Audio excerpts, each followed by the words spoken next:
Hello Acad Boosters, welcome back to the Acad Boost YouTube channel, जहां पे आपको सारे एग्जाम्स की guidance from NTSC, NEET, JEE, college, सब तरह की एकेडमिक गाइडेंस जहां पे मैं आपको पर्सनली प्रोवाइड करता हूं। आज हम बात करने वाले हैं एनटीएससी के बारे में। एनटीएससी एग्जाम हमारा नजदीक आ रहा है। ओके, अलग अलग जगह पर अलग अलग डेट्स उसमें हालांकि रहती है, लेकिन अपन आज एक कॉमन बात करेंगे कि आप अगर एनटीएससी की तैयारी कर रहे हो स्टेज 1, स्टेज 2, क्या चीज़ों का आपको ध्यान रखना चाहिए। कुछ टिप्स मैं यहाँ पे डिस्कस करूंगा which you should definitely follow. इन्हीं टिप्स को फॉलो करके मैं खुद और आपके कई सारे सीनियर्स जो इस चैनल को फॉलो करते हैं, जो हमारे एनटीएससी कोर्सेज में एनरोल्ड हैं, वो सब भी एनटीएससी क्लियर कर पाए हैं। तो आप इन चीज़ों को फॉलो करिएगा, आपको डेफिनेटली हेल्प होगी। ओके, सब्सक्राइब करिएगा चैनल को। I make a lot of videos related to NTSC, academics, KVPY, olympiad, NEET, JEE, सब बातें यहाँ होती है। एंड अगर आपको एनटीएससी प्रिपरेशन के लिए कोर्सेज चाहिए तो आप एकेड बूस्ट ऐप पर चेक कर सकते हैं डिस्क्रिप्शन में जाके। वहाँ पे मैं आपको पर्सनली भी पढ़ाऊंगा और भी काफ़ी अच्छे कंटेंट आपको दिए हुए for all subjects related to NTSC.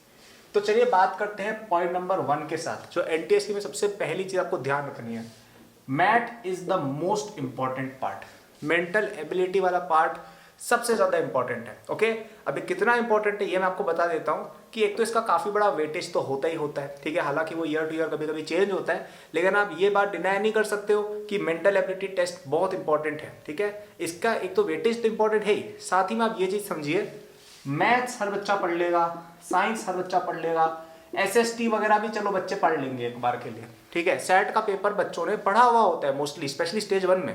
Okay, stage 2 में फिर भी आजकल पेपर का लेवल अच्छा होने लग गया है, लेकिन स्टेज 1 में ये सब इजी आते हैं। किसी किसी स्टेट में टफ भी आता है, बट मोस्टली जैसे मैं राजस्थान स्टेट से था तो इजी ही पेपर आता है, इतना कोई हार्ड नहीं आता। लेकिन ये वाला सेक्शन है, ये बहुत कम बच्चे पढ़ते हैं। इसके अंदर नंबर सीरीज वगैरह फिर भी चलो आप दिमाग लगा लोगे। डाइस वाली चीज केवल वही बच्चा कर सकता है जिसने मेंटल एबिलिटी पढ़ी हो। डायरेक्शन टेस्ट वाली जो थोड़े ढंग के क्वेश्चन आ जाते हैं वो भी वही बच्चा कर सकता है जिसने पढ़ा हो। ब्लड रिलेशन के अंदर भी अगर आप बिना पढ़े मेंटल एबिलिटी जाके वहां पे अपने दिमाग से करोगे तो आप शायद नहीं कर पाओगे। एनालॉजी वगैरह जैसे कई सारी ऐसी चीजें हैं जहां पे आपको जस्ट अगर आप अपने दिमाग से सॉल्व करोगे ना तो आप पेपर छूट जाएगा आपको, क्योंकि लेंदी आता है मैथ। तो यहाँ पे आपकी मेंटल एबिलिटी की काफ़ी अच्छी स्ट्रेटजिक प्रिपरेशन बहुत ज़्यादा ज़रूरी है। तो मेरा काफ़ी ज़्यादा सजेशन रहेगा गाइस, आप मेंटल एबिलिटी में स्पेशली थोड़ा एम्फेसिस करें, उसमें अपनी स्पीड बढ़ाएं, ज़्यादा से ज़्यादा टेस्ट पेपर सॉल्व करें। एंड अगर आप हमारे कोर्सेज में एनरोल्ड हो, वहाँ पे हमने बहुत ही अच्छे से मेंटल एबिलिटी का कवरेज करा है, एक एक topic with questions with solution सब कुछ। ओके, तो आप उनको पढ़ के जाएं। ओके, मेंटल एबिलिटी ऐसे ही छोड़ दोगे तो तुम्हारा नुकसान होगा बहुत बड़ा। दूसरा, साइंस इज नॉट इम्पॉर्टेंट। अब ये आप सोच रहे हो ये क्या बोल दिया भाई, ये क्या बोल दिया, हम तो साइंस लेके जेईई नीट की तैयारी करने वाले थे, ये क्या बोल दिया भाई, ये क्या बम ड्रॉप कर दिया। साइंस इज नॉट इंपॉर्टेंट का मतलब आप समझिए, ठीक है, या साइंस या मैथ्स। आप समझिए इस बात को कि आपके पेपर का ज्यादातर वेटेज 50% से ज्यादा, आप कह सकते हो बहुत ही बड़ा वेटेज, मोर देन हाफ, किससे आएगा, mental ability and social science. Social science पे बहुत ज्यादा ध्यान दो, सोशल साइंस, ठीक है। कई बच्चे मैंने देखा है फर्स्ट पॉइंट के अनुसार ही, जैसा मैंने बोला था कि वो साइंस और मैथ्स पे बहुत ज़्यादा फोकस कर देते हैं in class 9th and 10th, और करना भी चाहिए। देखो, क्योंकि अगर आप जेईई नीट की तैयारी आगे करोगे ज़्यादातर बच्चे, राइट, तो वहाँ पे आपको पहले से अगर प्रिपरेशन होती है साइंस और मैथ्स की, काफ़ी हेल्प मिलती है आपको। या अगर बायो लेने वाले तो बायो की प्रिपरेशन बहुत हेल्प मिलती है, करनी भी चाहिए, मैंने भी की थी।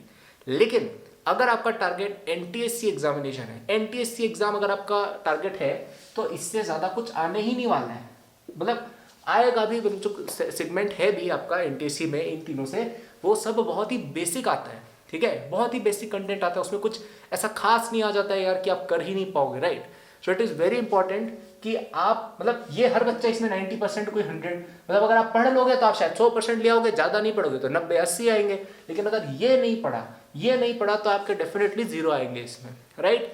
तो थोड़ी देर के लिए आप जब एनटीएससी का, जब आपका लास्ट मंथ चल रहा हो, या अगर आप एनटीएससी को ही टारगेट कर रहे हो, तो साइंस मैथ्स का थोड़ा सा मोह छोड़े और इन सब्जेक्ट्स को पकड़े। मेरी एनटीएससी में जो फर्स्ट रैंक आई थी उसमें केवल एक वजह से आई थी, मेरा साइंस मैथ्स तो देखो हमेशा से स्ट्रॉन्ग था, वो कोई इशू नहीं था, लेकिन मैंने मैथ और एसएसटी जितनी ज़्यादा अच्छे से पढ़ी थी, मैं तुम्हें गारंटी के साथ कह सकता हूँ इंडिया में किसी बच्चे ने नहीं पढ़ा होगा जितना मैंने अच्छे से एसएसटी और मैथ पढ़ा था, ठीक है। साइंस मैथ्स तो मेरा अच्छा था ही, लेकिन इन पे मैंने बहुत ज़्यादा फोकस किया था, राइट। So very important.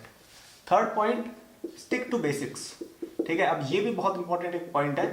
कई बच्चे क्या करेंगे, मैथ साइंस में स्पेशली, साइंस मैथ्स तो पसंद बहुत ज्यादा होती है 9th-10th के बच्चों को, इसमें जाके वो क्या करेंगे, एचसी वर्मा, आरएमओ की तैयारी, ओलंपियाड के सवाल, ठीक है, रिफ्रेशर्स, क्लास 11-12 का कंटेंट, ये सब करने लग जाएंगे बच्चे। अब ये सब करने में देखो कुछ गलत नहीं है और मैं करता भी था, ठीक है, मैं खुद करता था, मैं मना नहीं करूंगा। एक्चुअली मैंने 9th में ही कंप्लीट कर ली थी, ये सब मैंने किया हुआ है। लेकिन आपका जो एनटीएससी में स्पेशली स्टेज 1 में आएगा, ठीक है, स्टेज 1 में स्पेशली जो आएगा और इवन स्टेज 2 में भी कुछ हद तक, वो आपका क्लास 9, 10 एनसीईआरटी से आने वाला है, ठीक है। क्लास 9, 10 एनसीईआरटी प्लस पीवाईक्यू आप देख सकते हो। इतना भी अगर आप करके जाओगे इन साइंस एंड मैथ्स, वो इनफ है, ठीक है। ऑफ कोर्स उससे शायद हो सकता है आपके 100 में से 100 नंबर नहीं है, लेकिन इससे आपको टाइम मिलेगा ये दोनों के लिए, क्योंकि सोशल साइंस के लिए आपको बहुत ज्यादा टाइम चाहिए। मेंटल एबिलिटीज सब्जेक्ट जो आपने कभी जिंदगी में नहीं पढ़ा, इनको पढ़ने के लिए आपको टाइम देना पड़ेगा। और टाइम कब निकलेगा? जब आप साइंस मैथ्स में टाइम बचाओगे अपनी प्रिपरेशन के दौरान। और वो कब होगा? जब आप इन सब चीजों पर ना जाओ, ठीक है। तो गोल्डन रूल ये रहेगा कि सबसे पहले आपको हर चीज का बेसिक्स क्लियर होना चाहिए कि हम 9, 10 एनसीईआरटी जानते हो, सोशल साइंस का भी, मैथ्स का भी और साइंस का भी हो गया। उसके बाद आप जाके आपको एचसी वर्मा वगैरह पढ़नी है, बिल्कुल पढ़ो। मैंने भी पढ़ी थी, मेरा प्रिपरेशन अच्छा था तो मैं करता था एचसी वर्मा, इरोडो सब करता था मैं 9, 10 में, क्योंकि मेरा ये हो गया था, राइट। सो मेक श्योर कि आप इनको अच्छे से पढ़े और बेसिक्स पे स्टिक करें। ऑलराइट, एंड फोर्थ पॉइंट जो मेरा एक लास्ट पॉइंट रहेगा वो ये रहेगा, प्रैक्टिस मेनी मॉक पेपर्स, ठीक है। ये मेरे को कल परसों एक बच्चे ने पूछा था, शायद कमेंट्स में, यूट्यूब कम्युनिटी पोस्ट पे मैंने जो डाली थी ना, मैंने इंस्टाग्राम पोस्ट शेयर की थी, उसने यही पूछा था कि भैया मैं एनटीएससी की प्रिपरेशन कैसे करूं। वैसे अगर आपको मुझसे कुछ पूछना हो, मुझे इंस्टा पे फॉलो करके मैसेज कर सकते हो, मैं रिप्लाई करने की कोशिश करता हूँ ऑलमोस्ट सभी को। तो उस बच्चे के पास इंस्टा नहीं था, इसलिए उसने मुझे कमेंट करके बोल दिया। तो मैंने बताया कि भाई मॉक टेस्ट पेपर सॉल्व करो, अभी लास्ट का जो मंथ बचा है उसमें ये सबसे इंपॉर्टेंट चीज़ है, ओके। क्यों? क्योंकि एनटीएससी एग्जामिनेशन अगेन जैसा मैंने बोला इतना हार्ड एग्जाम नहीं है। जैसे आपके आरएमओ एग्जाम हो गया या केवीपीवाई हो गया या आपका ओलंपियाड हो गया, आईजेएसओ वगैरह हो गया, ये क्या है, ये एग्जाम्स हार्ड है, इनके अंदर क्वेश्चंस हार्ड आते हैं, ठीक है। जैसे इन तीनों में शायद 80 क्वेश्चन इस तरह के मिलते हैं, आरएमओ में तो 6 क्वेश्चन ही मिलते हैं 3 घंटे में करने के लिए, राइट। तो यहाँ पे टाइम कंस्ट्रेंट नहीं है उतना, लेकिन यहाँ पे टाइम कंस्ट्रेंट है, एनटीएससी में टाइम कंस्ट्रेंट है, क्योंकि आपको हर क्वेश्चन के लिए कम टाइम मिल रहा है। तो भले ही वो क्वेश्चन इवन सोशल साइंस वगैरह के भी उसको सोचने में टाइम लग जाता है कई बार, राइट। और मैथ्स में भी, साइंस में भी कोई क्वेश्चन देखो डिफिकल्ट आएंगे। तो ऐसे में अगर आपकी प्रैक्टिस नहीं है, स्पीड नहीं है अच्छी, तो आप एनटीएससी में अच्छा परफॉर्म नहीं कर पाओगे, राइट। तो इट इज वेरी इंपॉर्टेंट कि आप अपने मॉक टेस्ट पेपर्स वगैरह सॉल्व करके अपनी स्ट्रेटजी प्रॉपर बनाएं, आप अपने स्पीड भी डेवलप करें, सिली मिस्टेक्स आइडेंटिफाई करें, एटसेट्रा। मैंने यूट्यूब पे कई सारी वीडियो इन सब टॉपिक पे बना रखी है, test paper strategy, silly mistakes कैसे अवॉइड करें, तो आप सर्च वर्च कर सकते हैं। सब्सक्राइब कर लेना, मैं वीडियोस बनाता रहूँगा, आपको मिलती जाएंगी। और अगर आपको ये सारी चीज़ें ईजी करनी हो थोड़ी, तो मेरा हाईली रिकमेंडेशन रहेगा कि आप अकेडबूस्ट के एनटीएससी कोर्स के अंदर एनरोल हो जाए। ये कोर्स एनटीएससी एस्पिरेंट्स के लिए स्पेशली बनाया है मैंने खुद। मैंने इसके अंदर काफ़ी ज़्यादा रिसर्च करी एनटीएससी के पेपर्स की, मेरा खुद का एक्सपीरियंस भी देखा मैंने, और पता किया कि यार क्या क्या टॉपिक्स बच्चों को पढ़ाने चाहिए। क्योंकि लेट्स बी ऑनेस्ट, अगर आप स्पेशली स्टेज 2 की तैयारी करोगे तो वहाँ पे स्टिक टू बेसिक्स से काम पूरी तरह से नहीं चलता है। आप शायद 90% ले आओगे, लेकिन अगर आपको बहुत अच्छी रैंक चाहिए तब आपको सब कुछ पढ़ना पड़ेगा, तब आपको थोड़ा बहुत 11-12 पे भी जाना पड़ेगा। लेकिन जैसा मैंने बोला 11-12 पे बच्चा अगर जाएगा अभी से, तो एक तो जा नहीं पाएगा, घबरा जाएगा, दूसरा कि उसका टाइम जाएगा सोशल साइंस और मेंटल एबिलिटी पे। तो यहाँ पे इंपॉर्टेंट है ऐसे कंटेंट जो आपको एकदम करेक्ट लेवल पर लेके जाए, कि भाई अगर 9-10 का लेवल यहाँ पे है, 11-12 का लेवल यहाँ पे, आपको यहाँ तक जाना है कहीं, हम आपको यहाँ लेके जा जाएंगे कि यार भाई इन जस्ट इन केस आप थोड़ा ज़्यादा पढ़ लो, क्योंकि यहाँ पे तुम आ नहीं सकते हो, बहुत डिफिकल्ट होता है 11-12, अभी पढ़ना भी नहीं चाहिए स्पेशली फॉर एनटीएससी, और यहाँ का इनफ नहीं है। तो हमने इस कोर्स के अंदर एग्जैक्टली यहाँ तक आपको लेके गए हैं।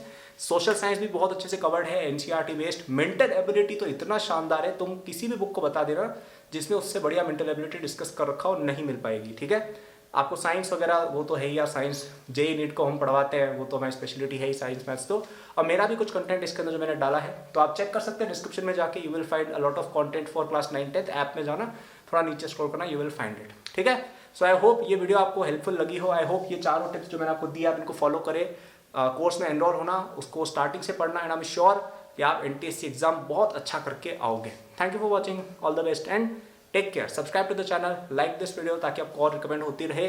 नोटिफिकेशन दबा देना है सब्सक्राइब करके, ताकि कोई भी नई वीडियो डालो आपके पास आती रहे। मैं जेईई नीट कॉलेज सबकी वीडियो बनाता हूँ, तो आपको काफ़ी हेल्प होगी आने वाली अपनी लाइफ में 3-4-5 साल तक। और बाकी सब लिंक डिस्क्रिप्शन में, मेरे इंस्टा वगैरह के, ट्विटर और ये क्या कहते हैं अकेडबूस्ट, इनके लिंक डिस्क्रिप्शन में दिए हुए हैं। Okay, take care.